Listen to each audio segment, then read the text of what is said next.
Hello everyone and now welcome to a game. And why is this not working? Oh yeah, there it goes.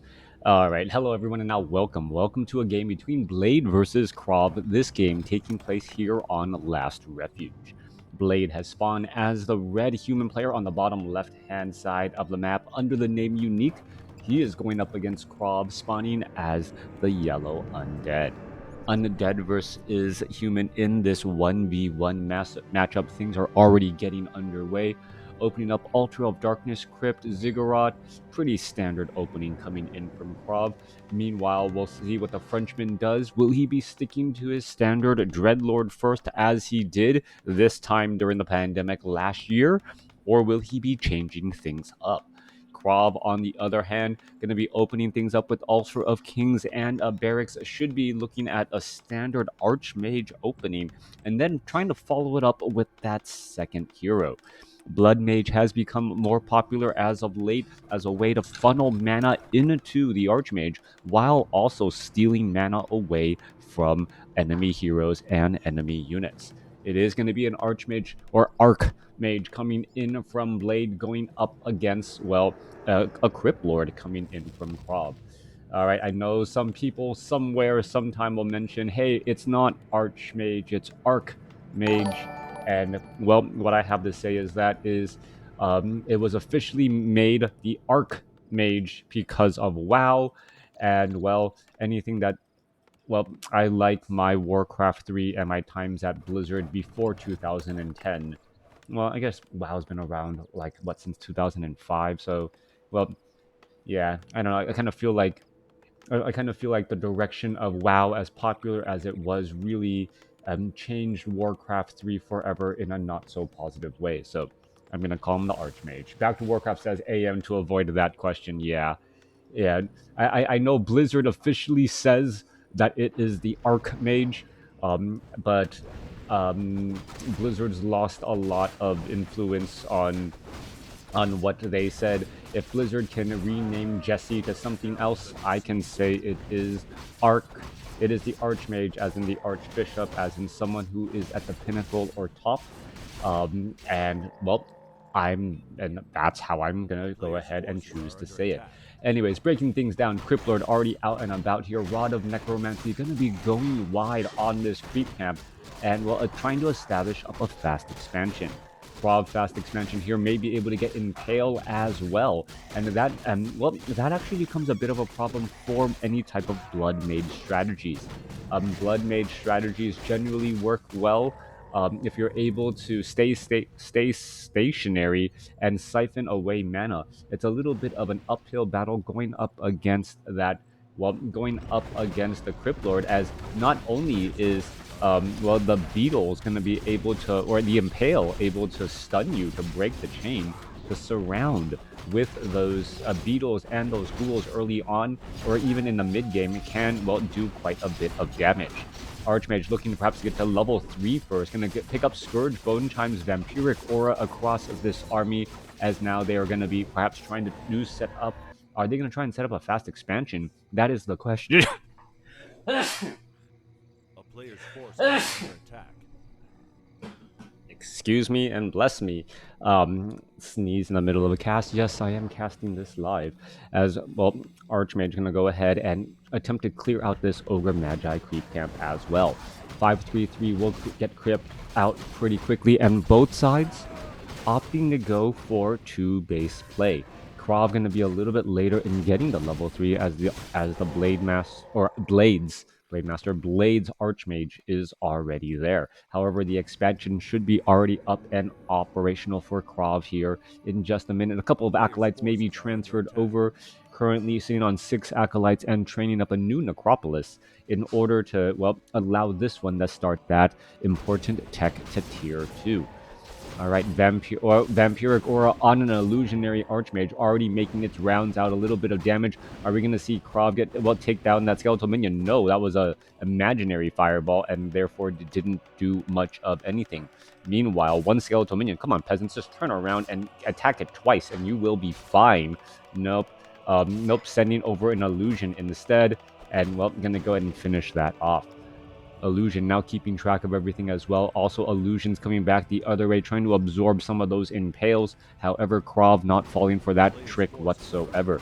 All right, Beetles. All of these are just, well, those are Beetles getting taken down. I believe that is an illusion. That is another illusion there, as the army going to be coming back around the other side. KraV coming in with these Beetles here. One Arcane Tower trying to hold off all of these units. It's going to be an uphill battle here. More peasants are getting trained up. Archmage now coming in from behind. One Arcane Tower on another side. Is KraV going to try and commit? No, he is not committing into this fight, as he does not want to get involved in this battle here, especially with the Archmage cutting off one of the routes of escape. Or routes of escape. Started following Crota SC when he started casting SC2 in YouTube a couple of years ago. Just followed here again here on Twitch. I wonder, will he return to cast SC2 again? I tried casting SC2. I gave it my all. I sponsored tournaments, put down back then, gave 5,000 of my own dollars out of my earnings when, back before streamers were making bank, and it went nowhere. So it wasn't for a lack of trying, but I think I will just be doing this as a hobby as opposed to trying to pivot into casting StarCraft 2 full-time. All right, a little bit of an engagement coming back here. Blade trying to retreat back down to 51 hit points. He tries to go back into the fight once more. KraV coming back around. Does have that robe of Magi, which allows for easier impales with a bit more mana. Normally, the Crypt Lord doesn't have this much mana at this time in the game, but that extra 90 mana really making a difference. Going from, 260? Or about 260 to 345, making that dramatic increase there. SC2 sucks anywhere compared to other Blizzard RTSs. In terms of ease of, I would probably cast Brood War more than I would cast SC2 now, just because I believe Brood War is such a fundamentally a superior game. It is a lot about mechanics, a lot about positioning, and early positioning as opposed to just large death balls. I don't know. Maybe I could try casting some StarCraft Brood War again sometime, as I did back in the day as well. Anyways, Footman now making its way back off to the north here. Force Troll Berserker trying to retreat back here. Fireballs coming down, raining down on KraV's Force Troll Berserker. However, the Crypt Lord is going to get into harm's way, trying to protect the Force Troll. Well, not going to get saved. Those Water Elemental now being dropped, and a swarm of ghouls here. Death Knight now going to try and get added in once more. Blade going to be forced to retreat back with this. With this slowed Footman, and the slowed Footman still just ends up getting taken down. Archmage coming together. Is Blade actually going to try and engage against this Ogre Magi creep camp while his opponent, KraV, is that close? And yes, he is. That is extremely dangerous, as he's going to be fighting a 2-on-1 fight here. There, gets up to level 5. Perhaps that's exactly what he wanted, getting up to level 3 Water Elementals and saying, you know what, I have level 3 Water Elementals. You're still running around with tier 1 ghouls. Let's see how much damage we can really rack up. Crypt Lord down to 44 hit points, able to back away in time, a bunch of low hit point ghouls. However, are we going to see more damage? Yes, we are there. Archmage now pretty much just stealing experience, as he's not gaining any for his own by taking out his opponent's creep camp. Back on the other side of the map, we do not see a tech to tier 2 done yet, as that, therefore, no additional heroes so far. Thanks for the update. I may be late to the party. Good to know what happened. Yeah, I really did try, and it was a lot of fun while it lasted, but difficult to really get it going. I tried out for MLG. I tried out for DreamHack. Right, never got into the casting booth there. Don't know why, don't know what happened. Quick Impale coming across, stunning down many of Blade's units. Blade's really been focusing a lot of gold into the mercenary camps, already losing one Forest Troll Shadow Priest, still has 2 Forest Troll Berserkers. Damage is still adding back up, and Blade may actually get up to level 6 very, very fast. We're not even at the 10-minute mark in this game, and it looks like it's already added up already. Death Knight now down to 89 hit points. He's going to go ahead and pick up a potion of healing back on the other side. Going to try and finish off a little bit more damage. Death Knight may be able to get off a Death Coil onto that Crypt Lord. Will need it, as the Obsidian statue now out onto the battlefield. Blade now trying to push his way through with mastery of all of this, well, of his heroes so far, as the water elemental is now having a difficult time trying to dive in. Ghouls in the back position, able to hide once more. Blade continuing to push across here. Level 3 water elementals really making their presence known, as well. The gloves of haste, claws of attack continuing to attack. Coming back around, water elementals continuing to fight and engage off over here. They're going to be backing up once more. We'll see where they're going to be trying to go next.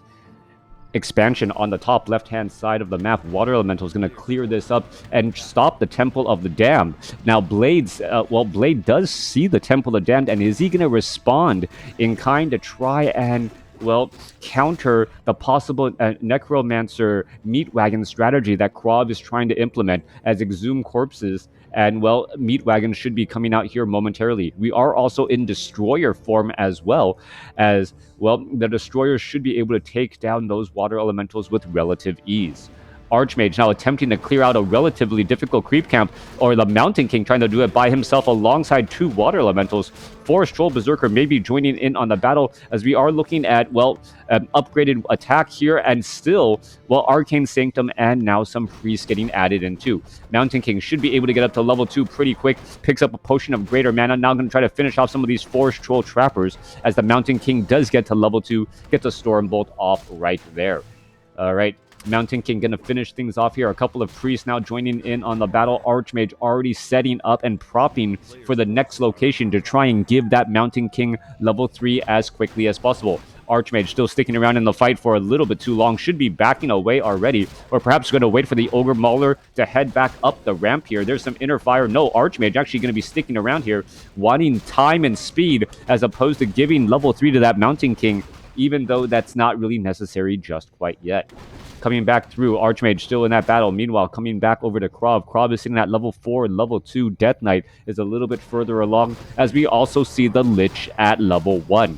Lich at level 1 with that Orb of Corruption, plus 16 attack damage, coupled with the Robe of Magi, Claws of Attack, Orb of Corruption, and a Gloves of Haste. That Lich is a fast attacking, well, armor reducing, Frost Noveling, just Emperor of Death at this point, if the opponent units are not careful. That's always very scary to see when your opponent has a hard-hitting Lich at level 1, already at plus 16 damage, dealing up to 47 damage while adding in that negative armor. It is still just a fast attack speed. Now going to lead the way charge. There's a Stormbolt going down into a Ghoul, and that Ghoul will easily get taken out here. Level 3 now on the Mountain King, and now level 3 Mountain King, level 2 Stormbolt could change things up. All right, couple of Dispel Magic right there. Big Impale across the backside. Priest going to get Frost Nova and get taken down as well, as we see the Mountain King trying to come in with the Stormbolt. Death Knight should have Death Coil, no Orb of Fire, so cool. Well, those heals are going to be pretty easy, as we see more Priests getting taken down. Priest trying to retreat back. He's going to have a difficult time. Staff of Sanctuary, Mountain King, where, well, I thought Mountain King does have a Potion of Greater Mana, not using it. We also see a Book of the Dead, but he's not using that either. And, well, the window of opportunity is going to be quickly closing to use that ability, as well. The Destroyers could be coming back out onto the battlefield momentarily. Level 5, level 3, level 1 going up against level 4, level 2, level 2. Lich now looking to back away, does have a Potion of Lesser Invulnerability. Death Knight, plenty of, well, mana to try and get off additional Death Coils and heal that Lich. Coming back around, Archmage going to head over here to this red creep camp. This is a bit of a difficult proposition. Is going to try and clear out this red creep camp while only the Paladin and the Mountain King can gain experience. Archmage may be forced to try and use a Scroll of Town Portal here. Going to go ahead and clear things up. Ogre Lord does get taken down. Item is going to be Medallion of Courage. That needs to be picked up quickly. Not quite sure why it isn't. Meanwhile, inside the base of Blade, or the expansion, well, death reigns supreme, as the Guard Tower and Arcane Tower isn't doing enough. All right, losing this expansion. No sign of Scrolls of Town Portal as of yet. Ghouls are now trying to make their way in. Scroll of Town Portal maybe too little, too late, as well. One Obsidian statue not going to even fall either. A lot of peasants lost there. A little bit of experience gained. One Arcane Tower, and, well, nearly taken down, as the Guard Tower still was operational. 77 supply compared to 73. And really what Blade is trying to do is he's trying to get all of the experience all across the map and trying to do it with speed. Now that he can take a little bit of a breather in terms of the speed, he can back away with this Archmage to give more experience to the Mountain King and that Paladin. Mountain King does have level 2 Thunderclap over level 2 Stormbolt, which is incredibly important. Let's see who's going to end up with a Pendant of Energy. Items could be transferred around here in just a moment. Mountain King now up to 490 mana. All right. Mountain King is absolutely looking like a beast. Pendant of Energy, Circlet of Nobility, Medallion of Courage, Potion of Greater Mana, Book of the Dead, probably the weakest item on that Mountain King at this point and stage in the game. If the Mountain King drops the Pendant, the Circlet, and the Medallion of Courage, uses that Potion of Greater Mana, and then puts it back on, he may be close to 350 mana, maybe even close to 400 off of this normally Potion of Greater Mana, which is only supposed to restore 250. Pressure now coming in. Temple of the Dams were, well, added in, but where are all of those Necromancers? Here they are. Is KraV going to be able to do anything with them as in comes the Scroll of Town Portal? Units are going to, well, do we see the pop-up army? That is the question now, as we also see Disease Cloud, which does normally just drain mana from all of these priests. However, there are simply enough mortar teams to use and force an engagement in this location here as a Thunderclap comes down. Book of the Dead now being used. No Devour Magic, and here we are. Archmage now sitting at level 6 may go for level 3 Brilliance Aura instead of Mass Teleport, as that may actually work out well. All right, here we are still fighting away. Well, Control Magic stealing some of those things, but the Mountain King quickly gets taken down as he was just completely in the wrong position. Blade is in trouble. Level 3 now on the Paladin. Both sides fighting. 66 supply compared to 66. Staff of Sanctuary, Orb of Fire on the Archmage. Still no sign of using that level 6 ability as of yet, as the Mortar team's now going to try and back away. Archmage going to teleport out and teleport easily away. Who came out ahead in that battle? Difficult to say. Mountain King was lost. A definite setback there. Archmage got to level 6 early on. He didn't commit to Mass Teleport or Brilliance Aura for quite some time. Paladin did get to level 3.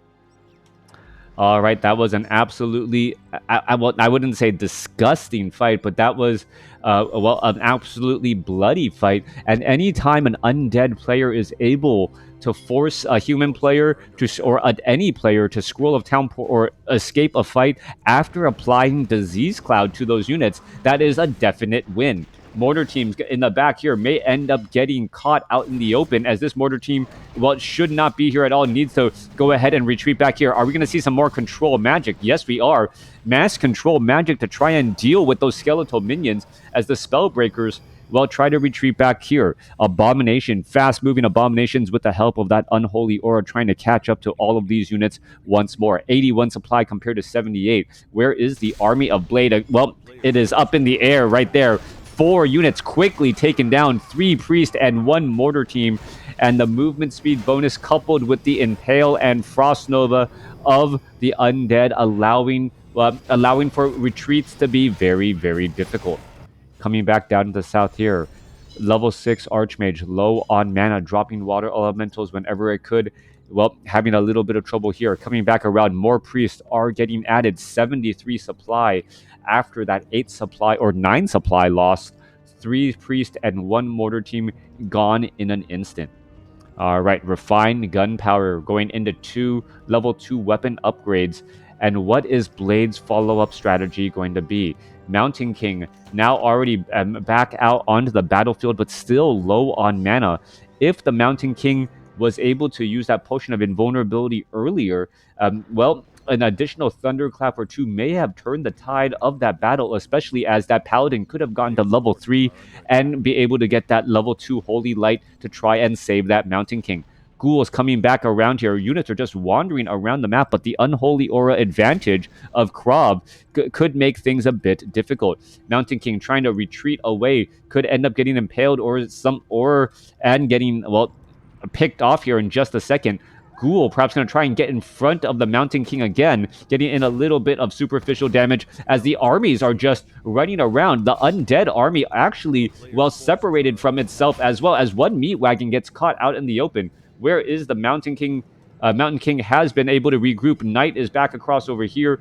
A water elemental could. Oh, come on, get that there. Yes, KraV able to finish off and pick off an easy unit there as priests are getting picked off. So all of the lines are completely all over the place. And, well, the players are just losing units left and right as they are constantly out of position. Oh, speaking of out of position, the Necromancer army with meat wagons and obsidian statues trying to retreat away. Spellbreakers trying to catch up here. No slow to be seen. We're going to see a Stormbolt on a trailing Necromancer once again. And, well, Blade is just saying, I too can pick off your units if you don't take care of them. Acolytes now making their way down to the south here. Priest making sure that there's nothing happening at this expansion. And this game seems to be just a bunch of a walking counterplay, trying to get in front of your opponent's units to be able to pull out an advantage. KraV is keeping his, well, meat wagons and necromancers all very close to home, as we're looking at the water elemental now making its way back across over here to the top left. KraV is looking to set up a base over here on the bottom right-hand side of the map. Once more, as I mentioned in the past, anytime you can apply Disease Cloud to enemy units and then force them to wander around, that is a definite win for you, and that's what's happening right now. Archmage going to finish off all of these remaining acolytes here. No level up at all, but, well, the damage is already done. Mass teleport. Where is the Archmage traveling to? Teleporting just back to his expansion. Are we going to see a scroll of regeneration to try and counteract? That's no scroll of regeneration. You can see this damage, how quickly it adds up and how quickly it can drain mana across all of these priests here. Are we going to look at... Nope, no more clarity potions. Nope, there is a scroll of regeneration to try and counteract that disease cloud. All right, level 3 weapons upgrade nearly done here. Archmage going to be trying to come back around. Inner fire already coming in. Mortar teams, Blade, a big damage coming across here. Mortar teams could try and attack. There is a big death coil. There's some armies now popping up in the back. And here you are trying to fight straight up. Level 4 on that Mountain King. Level 2 Holy Light. Potion of Lesser Invulnerability should be used much earlier this time around as he is in that front line position. All right, Potion of Invulnerability. Mountain King could get taken down. No, Potion of Invulnerability used at the last second. Still fighting. There's a Holy Light here. Is he going to try and use a Thunderclap? There's a Scroll of Healing, and that Mountain King is still in that front line spot. Another Thunderclap coming back on through. Should have used that Potion of Mana earlier. Had plenty of cooldown on it. Thunderclap and Impales coming back left and right as the Paladin now gets up to level 4. Is he going for Divine Shield? Yes, he is, as the units are retreating back. So 88 supply compared to 54. KraV is losing this battle, and there is the game. Blade able to come back and recover after a little bit of difficulty in the middle portion of the game there, and, well, also losing a little bit of units in transit. Instead, he actually flipped the script and was able to pick off his opponent's enemy units as well, using water elementals, just outmaneuvering those units left and right, losing those handful of meat wagons early on or later on, and losing a couple of those necromancers could have been the tipping point, giving Blade the game. Thanks for watching. Thanks for listening. Hope you guys enjoyed it.